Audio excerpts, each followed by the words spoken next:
Hey, what's that, boys? Let me put my hat on. I've never seen you without the hat. I'm gonna say that's a jarring look, man. What are we chewing on right now? I just swallowed some tobacco. What do we got? What do we get? I let my kids cut my hair. They took the dog clippers and cut my hair. Let me turn the light off. Hold on. What's your chew of choice, Larry? Well, I only do it so that I quit eating late at night and eating bad so I don't gain weight. So you can see that's working out real good. You know, I do this. I do Red Man. Oh, you're a chew guy. Oh boy. I quit dipping, but I had to do something, and so I went to Levi Garrett, and I loved it. Then all of a sudden, one time my ears started ringing. Why are my ears ringing? Then I started getting dizzy. So my wife said, "Man, you're eating too much sugar. You got to quit eating sugar." I said, "I'm not eating sugar. I quit eating sugar." Well, it turns out, as soon as I quit chewing Levi Garrett, my ears quit ringing. Oh, really? So much sugar in the tobacco, it was literally giving me diabetes. I'm not kidding. So I don't have diabetes. I went and got checked. Believe it or not, I'm fabulously healthy. I'm down actually 21 pounds, but this is the only sugar-free tobacco on the market. You kidding me? So you tell like dip? Does dip have tobacco in it? Dip have sugar? It says right here. Hold on. It says, look at this, boys. Sugar. Fucking A. That's unbelievable. I never knew. Larry, I've been chewing tobacco for 15 years now. I never knew it had sugar in it. Never for a second. Dude, tons of sugar. That's why you get fat fights. Dipping Frosted Flakes. Oh man. So you got a new special out. It's out right now. Remain Seated. And it's just unbelievable, dude, to see you still doing your thing. You're out there in the same look, same style, and people still fucking howling at you, brother. Man, you know what? I love what I do. It was my first solo project in about 9-10 years. Wow.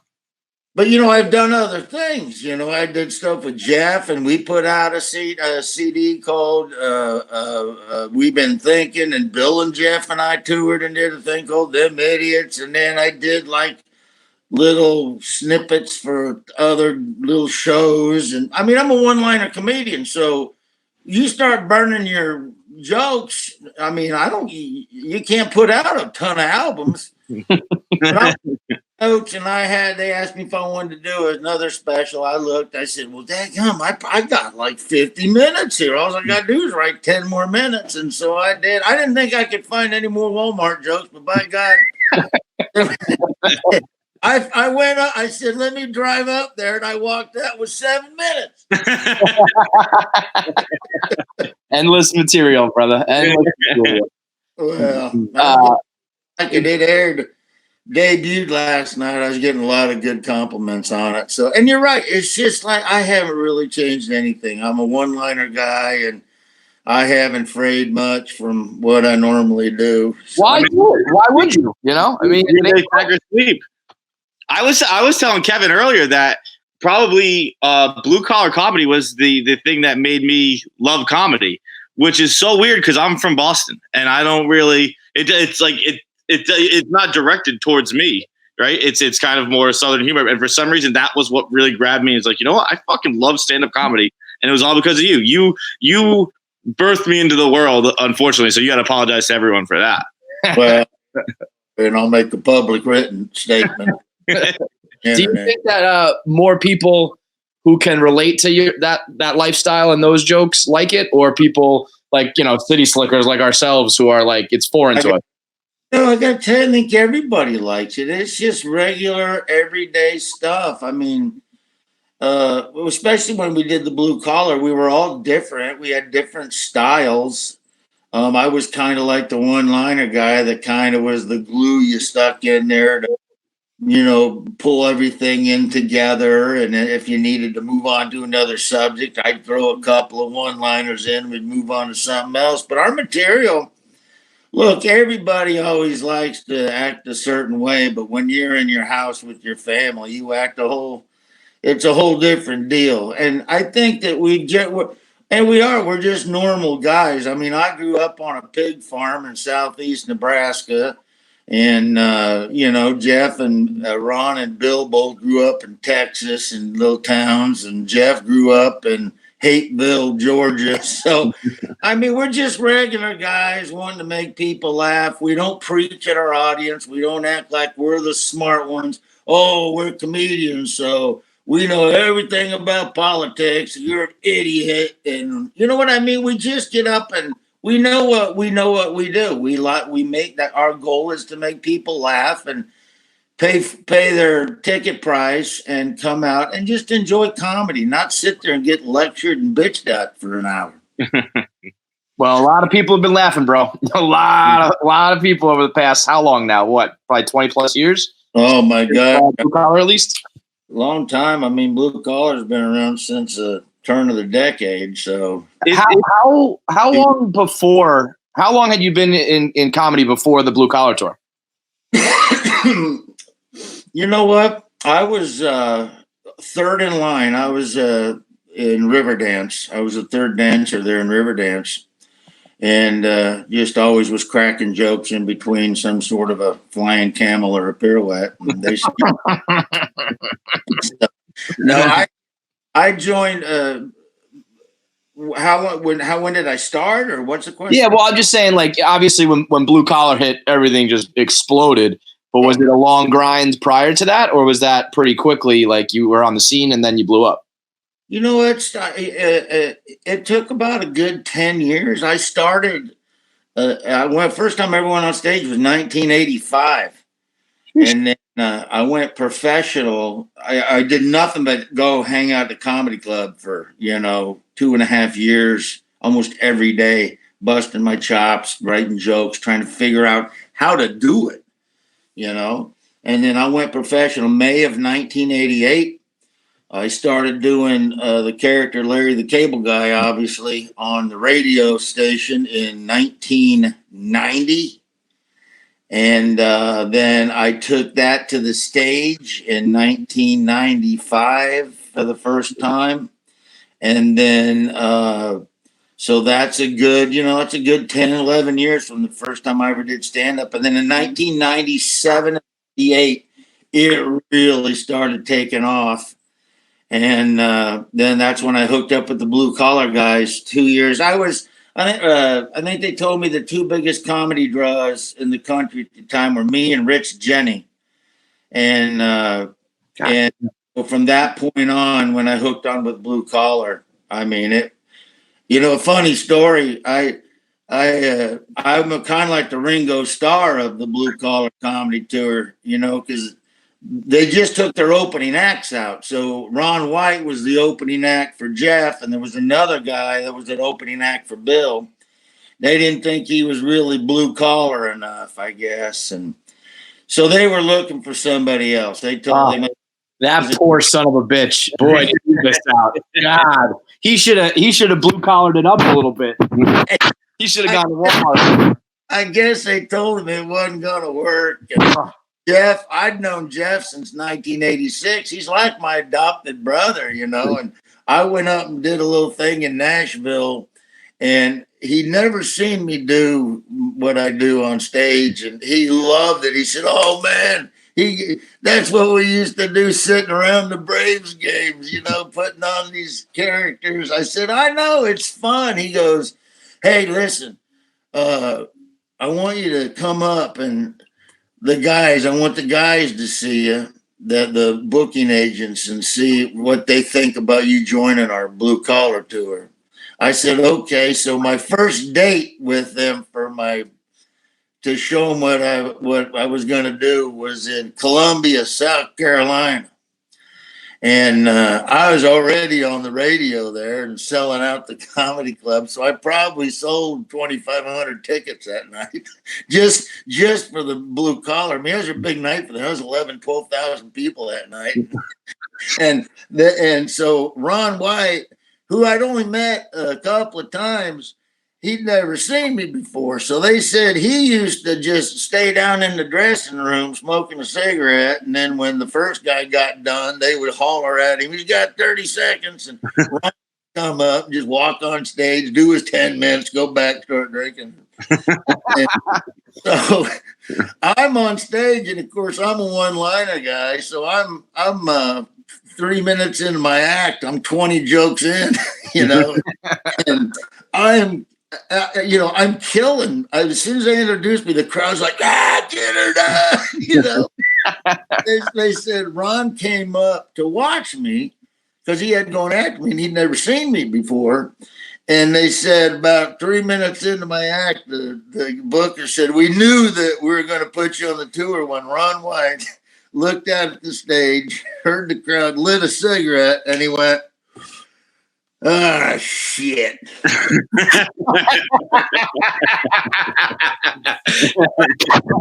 That's awesome. In 1985.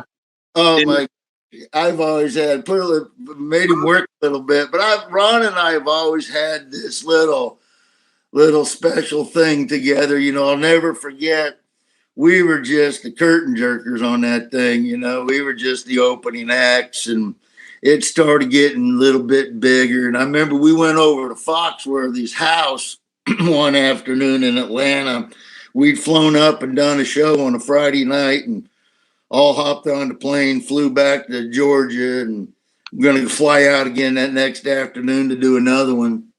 Then I'll go on our separate ways. And we went over to Jeff's house, which I like to call the La Quinta Inn. And we just walked up to the house. And as soon as we walked in, Ron White looked at me and he goes, oh, man, Dan, this is so unattainable. and I looked at Ron and I said, hey, Ron, never say something's unattainable. We're on a good tour. You're a funny guy. You never know. You never know what can happen. So everything's attainable.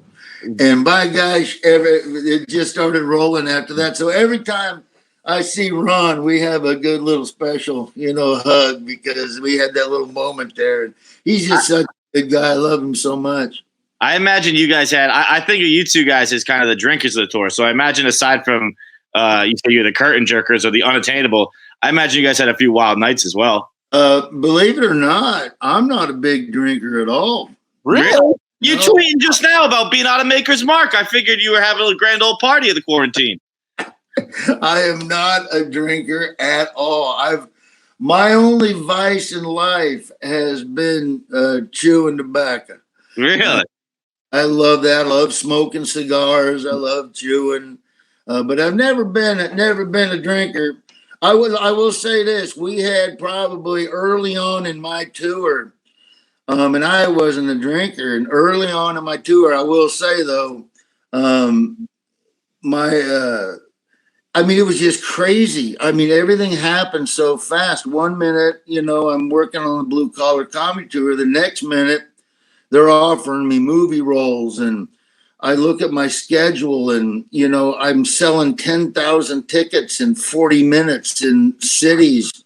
So we get on a tour bus, and about 3 months into the first tour, I said, what the heck, man, let's have some parties. We're on a tour bus, and I don't think that I was, man, I tell you, I got to I think I had about a 3-month spell where that's all we did was we drank. And I remember my manager, the one good thing he did was he goes, let me ask you something. I said, what? He goes, did you fall asleep last night with half your body hanging out the bus window? I said, yeah. And he goes, and it rained on you all night long. I said, yes, it did. pain, and I fell asleep hanging out the window. Yeah, so I think when you say you don't drink at all, I think that's a relative term. It sounds like you had a couple nights, brother. Yeah, well, it was a 3-month span. I mean, it was just you got caught up in the tour. Yeah. It was unbelievable. And he called me and he told me, "Hey, listen," and I always credit him for this. Listen, if I hear about this again, if I hear about you guys out on that bus and you're drinking to the point that's happening, he goes, if I hear about you drinking again, he goes, I'm going to cancel every date you got and we'll start again next year because you're starting to go down the wrong road. He goes, this happens to everybody that all of a sudden they start doing this. And I told him, I said, you know what? I'll quit. I'm not a drinker anyway. I just got caught up in it. I don't want to do it again. I ain't touched it since. Wow. That's impressive. And that was your tour manager was the one who said that? Yeah, my manager. Yeah. That's smart. I mean, he's probably right. But, I mean, good thing you did that because I think you made the right choice seeing where the direction things went. Yeah, and in all honesty, I was never a drinker. Of course, when I do my character, when I do my whole act and stuff, Right. Of course, yeah, we was up here at that bar last week. So how much would you say is an act? How much would you say is your real personality? You know what? Early on, it was all made up. I mean, I wasn't married and I didn't have kids, so I'm making up ex-wives and brothers and, my sister-in-law, she's in fact, everything.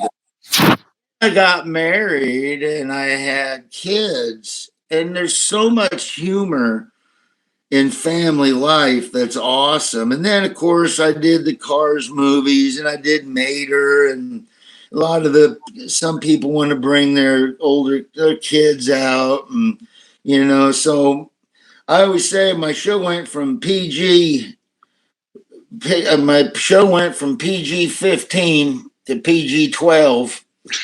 So that's pretty. My show went from PG 15, pretty good for 15 minutes, to PG 12, pretty good for 12 minutes. But things just kind of changed. I think I incorporate in my act a lot more reality, just because I'm married with kids.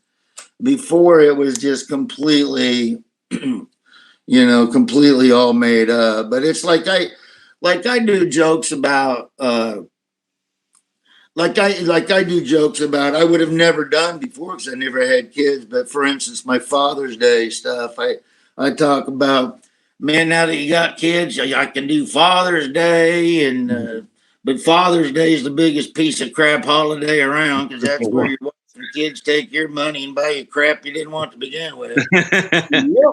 So I would never be able to do those jokes if I didn't have a family and kids. So a lot of the stuff that I talk about with my family happened. I just make jokes out of what happened. And I still do my other stuff too, where it's just all completely just one-liner made up stuff, like the joke I do about, my mother-in-law won $400 in a hot dog eating contest. She ate 40 hot dogs in 10 minutes. You believe that? My mother-in-law not talking for 10 minutes. So it's still stuff like that. So I think I mix everything in real good, So I don't know. At the start of your career, right? Let's say we're talking in 1985, Larry. If I was going to tell you one of two things, one of three things, what would be more surprising? Grammy nominee, fashion icon, or you have an over-the-counter drug deal? Yeah, that Prilosec money, brother. Over-the-counter drug deal. Yeah, the Prilosec. Hey, you know what's funny about that? I've done 2 national commercials, and I'm the only guy to ever go from Nutrisystem commercials to heartburn medication. Listen, the heartburn, I don't think you could be a better spokesman, except for this guy right here. My boy John he might come for the Prilosec crown. Larry, between the 2 and the Prilosec, I feel like I'm looking into the future right here. And I like what I see, I'm being honest. I'll tell you what, I had, you get to a certain age, you just got to find out there's certain things you can't eat anymore. You know? That's a tough realization. Live on that pill because you never know. It's always a different food that gets you because you're older. Like I can't eat chocolate anymore. Like certain candies, like Doritos. I love Doritos, but I noticed that when I eat Doritos now, it gives me a heartburn. There's just certain elements of food that I can't eat because I'm older and my body just can't take it. So now, but despite the age, you say you are still a style icon. Do you consider yourself that? Well, absolutely. Okay. Yeah, right. Like we were talking about it before the show. What's that? I would say we were talking about it before the show, naming kind of like the iconic stage outfits. It's like Steve Jobs. You got Zuckerberg in his sweatshirt, and then maybe Michael Jackson's glove, and then Larry Cable Guy is right there. I tell you, it was the greatest decision of my life to do that Blue Collar Comedy Tour special with a sleeveless flannel, because now everywhere I go, people expect me to not be dressed up. They're disappointed if I show up. I mean, stage is one thing, but in my real life, I'm me. I'm just a regular guy, but even if I go somewhere and I'm invited to like some deal, like I remember Tom Osborne, the great coach of the University of Nebraska, has a thing called teammates. And so they wanted on the panel that night, it was going to be a woman asking questions. And the panel that night was me, Coach Osborne, and Warren Buffett. And I said, okay. I said, people get pretty dressed up for that, because I was going to, and she goes, wow, just wear what you wear, man. We want you to wear what you wear. And I said, all right. So I show up, and they're all in their suits. I'm sitting there in a sleeveless T-shirt and a pair of camo shorts. And I wore that too because Tom Osborne said he had a presentation to make, and he stood up and took his suit coat jacket off, and he'd cut the sleeves off of his shirt. So I picked a great profession because I don't have to worry about ever dressing up. So what would have been plan B? I didn't really have a plan B. Always the way. I feel like the people who make it the biggest, they didn't have any sort of safety net or fallback, because at some point during that 10 years before it pops, you probably would have just said, fuck it. I'm going to go do whatever. I tell you, I'm just so thankful. I mean, honestly, it's everything. I didn't plan any of it. Like people said, boy, that catchphrase, get her done. How'd you come up with that? I don't know. I just said it one day and I kept saying it. And all of a sudden, everybody's saying it. Has there ever been a part of you that regret or resents it, where it gets used? See, on a much smaller scale, we had like Saturdays for the Boys, which just meant like have fun and all that stuff. And then now it gets used against us in the sense like it gets used to mock us. Where it's like, no, that's not what it meant. Like it gets us accused of misogyny. Like, do you kind of feel bad or regret that like people use it to make fun of Southerners? I didn't feel bad about that either. I mean, it's something that you do and it's fun and it's kind of like people enjoy it. When people, it's a good way for people they see you, they don't know what to, so they, hey Larry, get her done.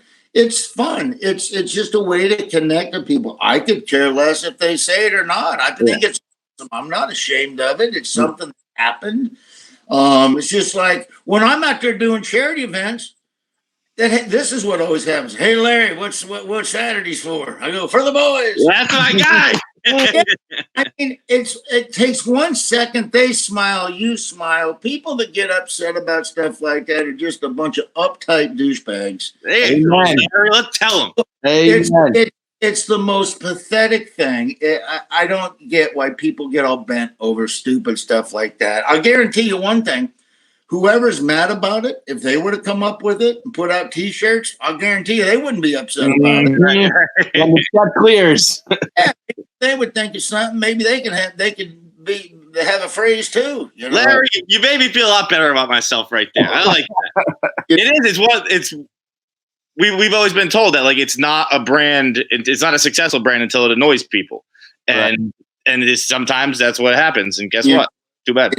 It is what it is, and I mean, if it's a fun thing and people enjoy it and you're not hurting anybody, I don't get what the big deal is, It's always funny. When I was doing this, like everything was just, I wanted to get into comedy and make people laugh and make a good living at it because I wanted to do a job that I enjoyed. And I could make, and so I never thought I would ever get. I mean, my goal wasn't to be this big, huge, successful Grammy nominated. I just loved doing it. And then it just got bigger and bigger. And they would throw stuff in my lap. It's like the movies, people always, that don't like you, they'll mock your movies or those movies suck and it's like, well, some people like them. If you didn't like them, who cares? A lot of people liked them. Yeah, but here's the thing. It's not like I said, man, I got to do a movie. Can we do? Honest to God, I was sitting on the bus one day and my manager called me and says, hey, you want to do a movie? I said, what do you mean a movie? He goes, you want to do a movie? Somebody's offered Lionsgate wants you to do a movie. I said, yeah, well, I'll do a movie. What is it? It's a funny movie about a health inspector. And I said, yeah, let's do a movie. He goes, well, I'll send you the script. And I go, well, did you read it? He goes, yeah. I go, is it funny? He goes, oh, yeah, it's hilarious. I go, all right, well, you ain't got to send it. Let's do it. Be straight up honest with you guys. I was halfway done filming the movie before I ever knew it was a major motion picture. I thought I was shooting just a DVD movie. And it's going to be in theaters or anything? I had no clue. You know how many struggling actors are out there? Fuck, oh my God. Dude, it took like a month to film the movie, and about 2.5 to 3 weeks in, I go, hey, somebody just said, is this like going to theaters? That's unbelievable. Before we let you go, because we're on time here, were you ever aware of the urban legend that you were actually a Harvard graduate? Oh, I've heard every one of them. Yeah, that one, I think we've all heard that one. And I think everybody, when they first hear it, kind of believe it. They're like, oh, wow, okay, it's all an actor or whatever. Yeah. But that's got to be, out of all the urban legends you can have about you, being a Harvard graduate genius is not too bad. Whenever I hear that, I always say, that is such garbage. I went to Brown. Another one-liner. You're the king of them, Larry. Easy that people, I mean, they can change your Wikipedia all they want, but just a nice, quick, for you guys, just a nice, quick, round thing. I grew up on a pig farm in a town of 1,200 in southeast Nebraska. Everybody in Nebraska knows southeast Nebraska is the redneck part of Nebraska. We all have a little special bond down there. I moved to West Palm Beach, Florida when I was 15 because my dad was a jack of all trades. One thing he did, he was a preacher and he was a guidance counselor at a public school. And he got a job as the elementary principal at the 5th largest Christian school in the United States. So then I hear people go, he went to a private school. He was a rich kid. I went there for free because my dad got the job there. I got thrown out after 2 years. Your dad threw you out? No, he was the elementary principal. Oh, I'm sorry. I went to another school and still haven't received my high school diploma because they couldn't afford to pay the bill, but they let me finish out. And then I went to college for 2 years and I dropped out because I wanted to make some money so I didn't have to work through school to play baseball. I started doing comedy and the rest is history. So whoever says I went to Harvard, I went to 2 years of school, but it was a Baptist college in Georgia. And I went to more Braves games than I did classes. Well, I would say you made the right choice, my man. So the new special is out right now. Remain Seated. You can get it on LarryTheCableGuy.com, right? You can get it there. You can get it on anywhere you watch movies or any device you have. You can get it on DirecTV, Dish Network, Hulu, Amazon Prime, all of that stuff. I watch it on YouTube. You can rent it on YouTube. So anywhere you watch movies and videos, check it out. It's Larry the Cable Guy. Remain Seated. Thanks so much for the time, man. Hey, appreciate you guys. And hey, what's Saturdays for? The boys, Larry. Hit her done. Hit her done.